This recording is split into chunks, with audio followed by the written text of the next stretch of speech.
The second movie we watched this week, as requested by Dylan, was not Snake Eyes. It was actually Terrifier 2. We are, scratching the records here. I assume somebody made an edit to the previous episode. I don't fucking know. The 2022 film. Dylan, tell us about it. Art the Clown came back and he's murdering people again. Fun fact. This was the most profitable film of 2022, making over $10 million on a $250,000 budget. Yeah, Jesus fucking this film Christ. became quite the sensation. I'll give that a good fun fact. Why not? Well, boys, Dylan, where are you putting this one?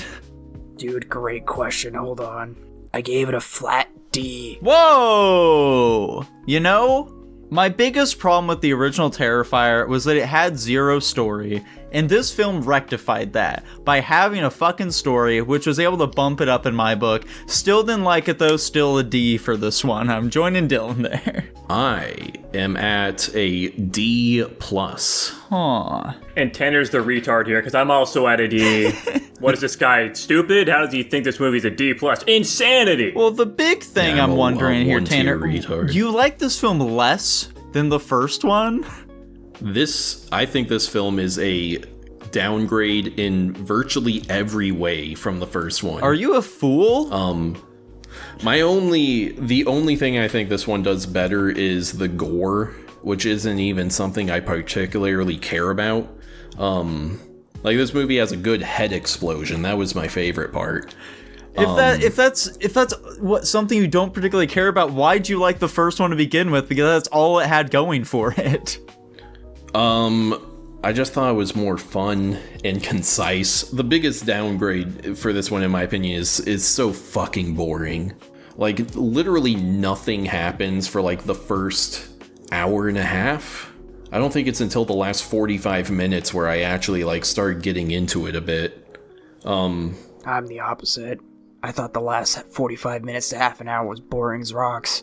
I think the mid-section is entertaining, but I'm a mix of both of you guys. I think the ending was boring as fuck. I think the start was boring as fuck. I think the mid-section is a bit more interesting, but I think most of it, my biggest complaint is, like you guys said, it's boring as rocks. The first movie had no story. This one has too much.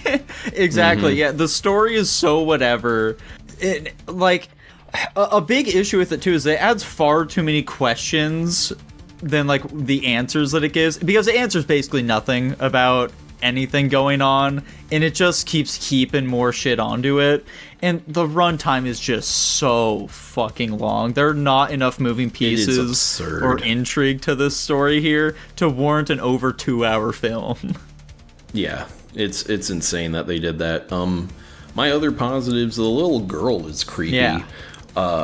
I commented this when I was watching the movie, but in that laundromat scene where the little girl first shows up, and you see Art being really weirded out by that, it put this inkling in my head where I'm like, it'd be a really funny plot if Art is in hell now, and even he, as a sadistic murderer, is so creeped out by hell itself that he has to escape it, and that would have just been a way better plot. True. The weird thing about that laundromat scene, though, is that they show the little girl's invisible here, but Art is still totally fine. The dude can see him, but that's never brought up again.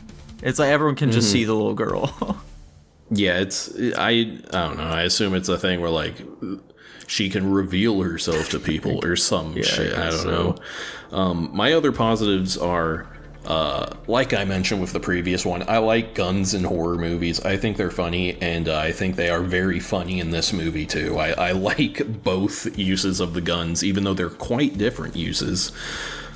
I definitely called that. As we were watching that, I pointed at the screen, I was like, oh, Tanner's gonna love that. So true, dude. My other big negative is one of the things I really praised the first movie on is I liked how much our victims fought back and how fucked up Art got throughout the movie. And that just doesn't really happen in this one. It happens a decent bit, but only at the very, very end. And it just didn't really reach up to, that level of praise I gave the first one over that. To be fair, and the difference here is that you've got a bunch of high schoolers in random settings, so they don't really have the resources or, like, you know, maybe the strength to fight back. I mean, they were, like, young women in the first one as well. This is the thing, though. It's a movie. They didn't have to put them in those situations. They could have structured the plot such that they had ways of fighting back. I agree with Tanner. That's also an annoyance. There's little recourse to it. It's mostly just watching Art fuck them up until the last act, so it's not very entertaining. It's mostly just the value comes from the practical effects and gore. Yeah, exactly. Like maybe the girl who got, like, scalped, maybe she, like, makes a dash for her parents' bedroom and, like, gets into the gun safe and, like, fucking blasts Art at one point or some shit like that, you know? Like, they could do things, they just chose not to. Yeah. One of my big problems, especially with a movie like this, I, along with Nico, am not the biggest fan of gore for gore's sake, and that's really what these movies are. I think we're just made to assume at this point that Art being a, you know, demon of some sort just has this aura that keeps people alive while he sadistically tortures them, because, you know, any amount of any of this happening in the movie to these characters, just by the sheer blood loss alone, if not passing out from the trauma, they would not be conscious for more than half the time we see them, yet every time a character is being killed and horribly eviscerated by Art, they are still alive and conscious, and my biggest example of this is the mom coming home to find her daughter fucking sitting on the bed and, like, conscious as Art's fucking chopping bits of flesh off of her. It's just so fucking unrealistic. You have no choice but to believe he's some demon who has a power to keep them alive while he tortures them or some shit. I think it's dumb and I don't like it. Yeah. Well, so like, the first Terrifier movie you didn't particularly like either, which made me wonder, like, why the fuck did you pick this one? Because fuck you, that's why. Why me? What did I do? You didn't like the first one. What? What? This has nothing to do with what we're currently discussing. Let's not worry about that. Is this about us fucking making you pick a horror movie? Let's fucking talk about the movie. I wasn't even the person antagonizing you the whole time. It was fucking Tanner was the main aggressor. What are you talking about? I knew this is why he chose this one, but I agree. It's funny because, like, it doesn't target me at all. That's so manic. What the fuck? Shout out to the director for having I don't know if I want to say a barely or an absolutely not disguised MILF fetish. Yeah.